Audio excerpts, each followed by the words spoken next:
قیامت کے دن اللہ تعالیٰ اس حافظ قرآن کو بلائیں گے اور حافظ قرآن سے فرمائیں گے کہ قرآن پاک پڑھو اور جنت کے اعلیٰ درجات پہ چڑھتے چلے جاؤ۔ تو یہ حافظ قرآن پڑھے گا، اور اس سے مراد وہ حافظ قرآن ہے جس نے قرآن شریف پڑھا، اس کو سیکھا، اس پر عمل کیا، اس کے مطابق اپنی زندگی گزاری، اس کے حلال کو حلال سمجھا، اس کے حرام کو حرام سمجھا۔ جیسے اللہ پاک نے قرآن پاک میں زندگی گزارنے کو بتائی ہے ویسی زندگی اس نے گزاری، تو یہ حافظ قرآن چڑھتا چلا جائے گا۔ جہاں قرآن شریف ختم ہوگا وہاں جنت ختم ہو جائے۔ مولا علی قاری رحمۃ اللہ علیہ فرماتے ہیں جتنی قرآن پاک کی آیتیں ہیں اتنے جنت کے درجات ہیں۔ تو جب یہ جنت میں جائے گا تو یہ اللہ تعالیٰ سے کہے گا کہ اس کو تو جنت کا اعلیٰ مرتبہ مل گیا، تو یہ اللہ پاک سے کہے گا کہ اللہ اس جنت میں میرے والد صاحب نہیں ہیں، میری والدہ نہیں ہیں، میرے بیوی بچے نہیں ہیں۔ تو اللہ تعالیٰ یوں فرمائیں گے کہ ہم آج ایسا تو نہیں کریں گے کہ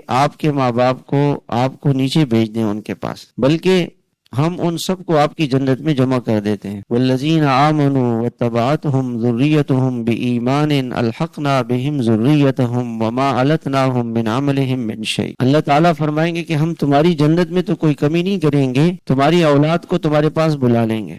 اور دوسری جگہ اللہ تعالیٰ فرماتے ہیں وَمَنْ صَلَحَ مِنْ آبَائِهِمْ وَأَزْوَاجِهِمْ وَذُرِّيَّاتِهِمْ، کہ جو ان کے ماں باپ ایمان والے تھے ان کو بھی بلائیں گے، ماں کو بھی بلائیں گے، باپ کو بھی بلائیں گے، اور ان کی بیویوں کو بھی بلائیں گے۔ تو یہ اتنا بڑا اعزاز کہ وہ اللہ کا مہمان بنا، اللہ کے شاہی مہمان خانے میں اس کی مہمان نوازی ہوئی اور اتنا بڑا مقام اس کو ملا۔